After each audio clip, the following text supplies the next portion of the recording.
Now, he deciphered that the brothers were in fact a new race of beings, sent by God.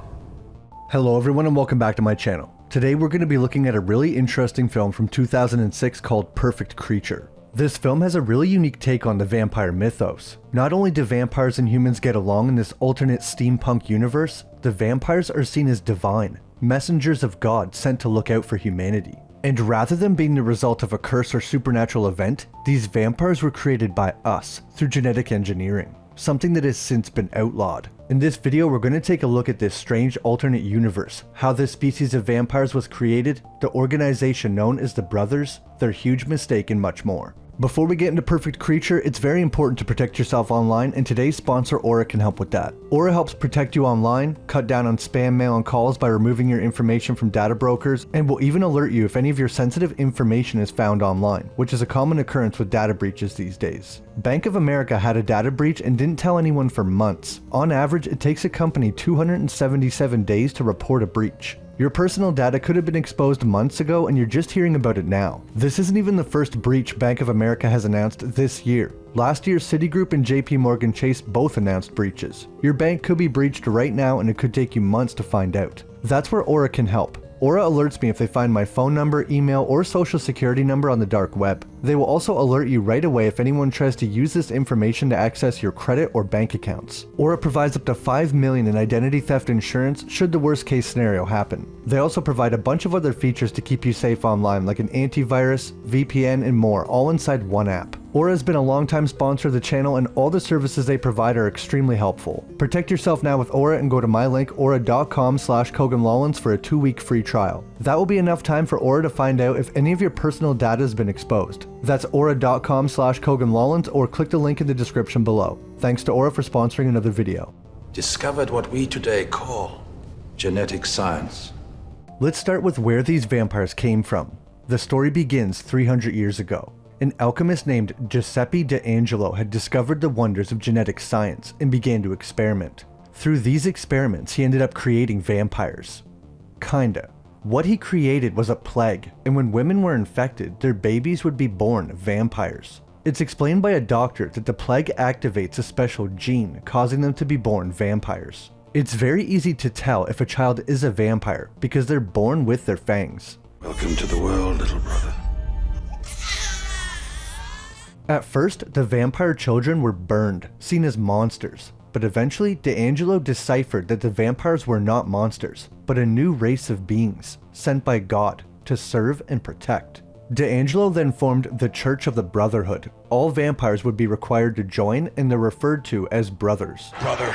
D'Angelo was regarded as a great man, but there were others, bad men, who took advantage of what D'Angelo had discovered and experimented without concern for the results. That's how the plague, smallpox, and the mutated influenza came about. That's why the science of genetics and all its power have been banned ever since. To this day, the viruses and plagues created are still a huge problem that threatens mankind constantly. We see in the paper it says influenza vaccine shortage leads to black market trade. The main character in the movie, Lily, lost her husband and daughter to this. Mankind has been basically perpetually stuck in the Spanish flu era, constantly worrying about death.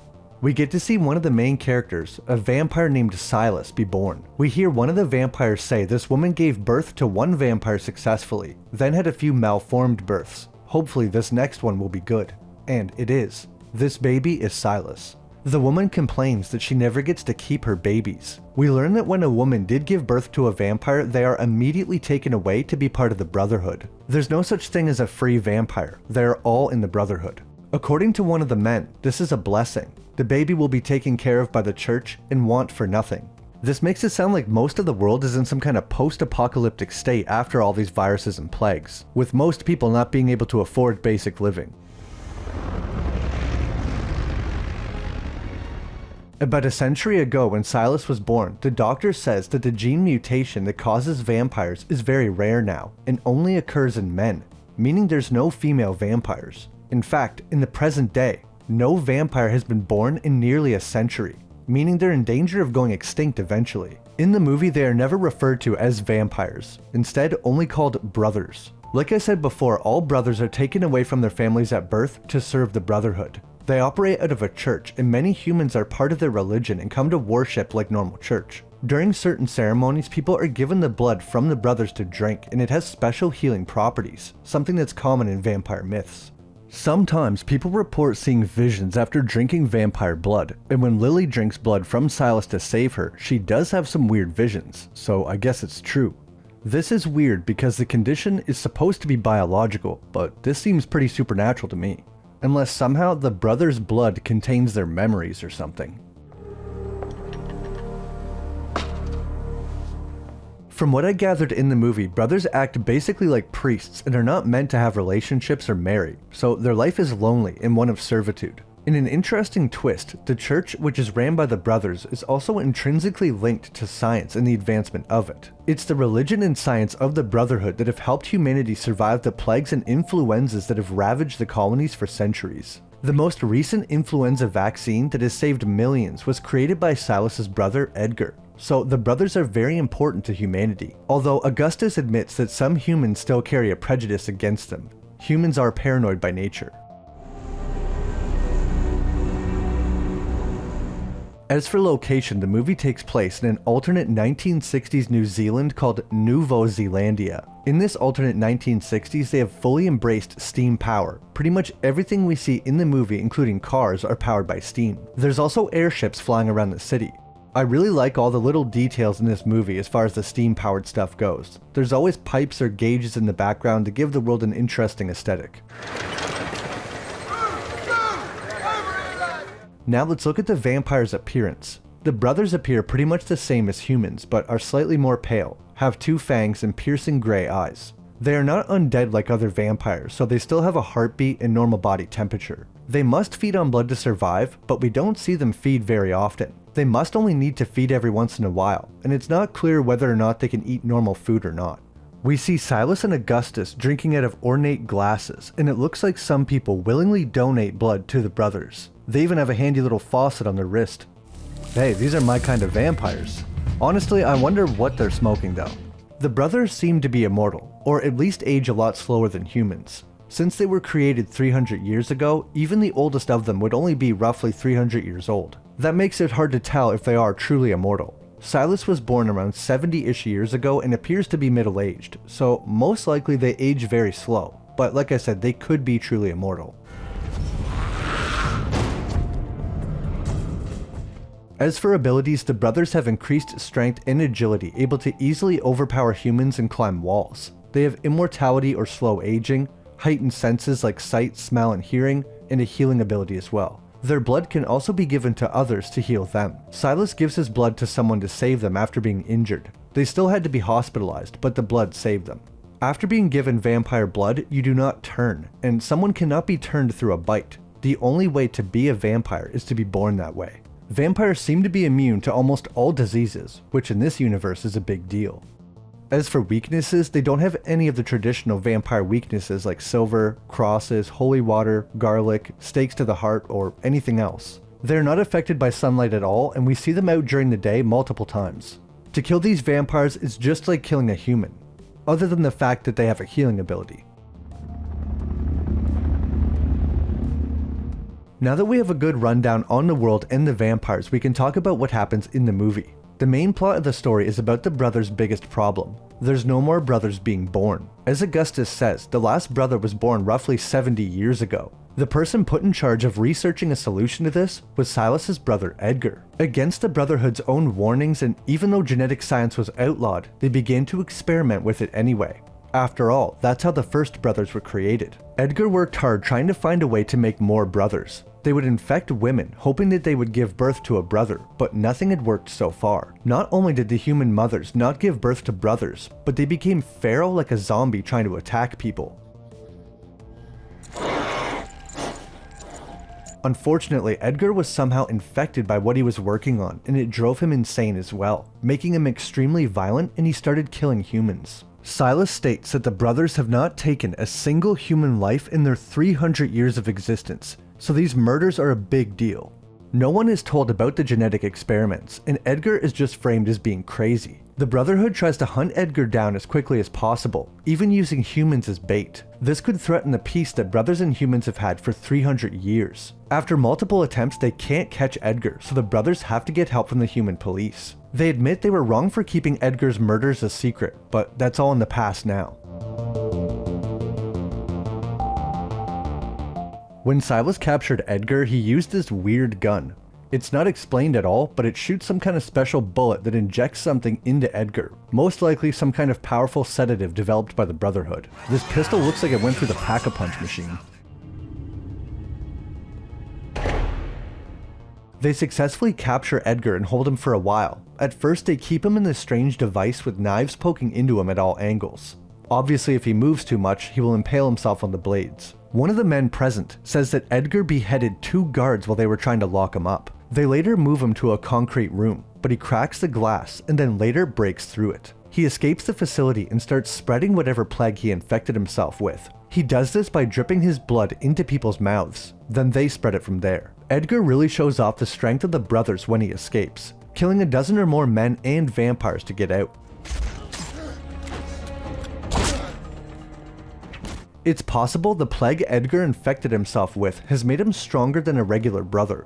Augustus does eventually reveal the truth to Silas, that they were trying to find a way to create more brothers. He is disgusted and confused why they would do this. Silas is beginning to question if the Brotherhood is truly as noble as they claim. Somehow, the church was able to cover up the murders, making it look like a brother was not involved.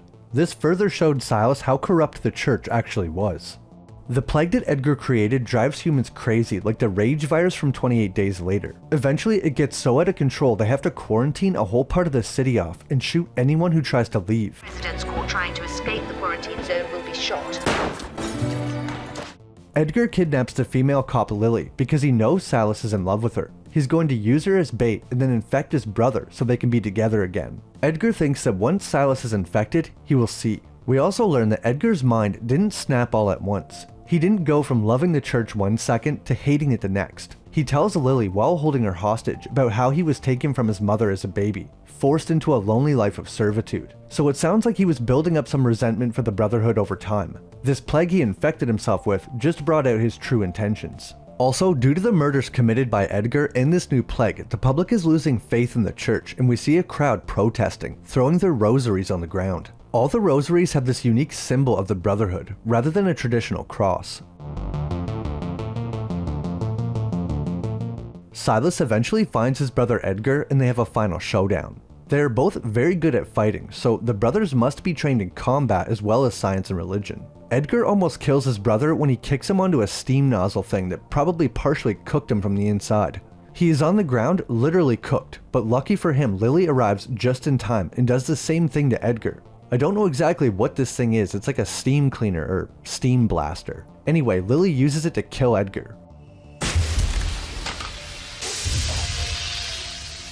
Now that problem is dealt with, although the plague he unleashed could still be a problem. Similar to the original scientist D'Angelo, Edgar did a lot of harm with his plague, but he also had an unintended miracle. One of the brothers who was close with Silas found a baby amongst the plague victims, a vampire. The first born in nearly a century. But not just that, it's a girl. A miracle they call it. Remember earlier the doctor stated that even a century ago the mutation was rare and only occurred in men, so who knows when the last female vampire was born. We don't see any in the film other than the baby, so this means she could possibly give birth to vampires, thus allowing their species to flourish. They might truly be the next step in human evolution.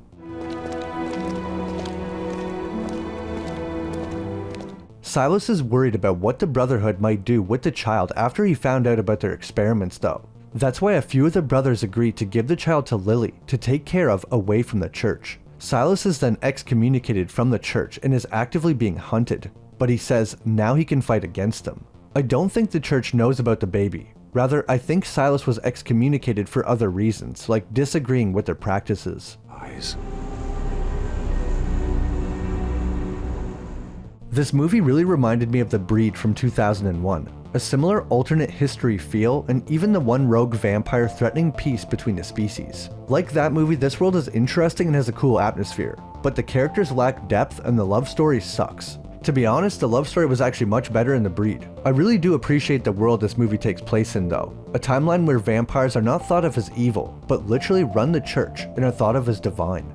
I have always found it interesting how early movies depicted vampires as evil, but since then many people have created vampires that are literally fallen angels or angelic in some way. That's one reason I liked Midnight Mass, and Dracula 3000. And for that matter, even 8 for Silver was cool because it tied in with religion. I'm not that religious myself, I just find it to be an interesting spin to put in a vampire or werewolf story, especially when it's done well. What did all of you think about Perfect Creature? Have you seen it? And would you watch it? I don't know what it was about early 2000s movies and having a weird steampunk Victorian aesthetic, but it was cool. If there's any other video games, movies, or TV shows you want me to cover, leave them in the comments below. Sinners is going to be released on streaming very soon, which means I'll finally be able to upload that video without getting copyright struck to infinity. Fingers crossed, Sinners will be my next video, so I hope you guys are looking forward to that. If you enjoyed this video, leave a like and subscribe for new videos every week. As always, an extra big shout out to all my members and all the new members that have joined recently. I really appreciate it. Thanks so much for watching, and I'll see you in the next video.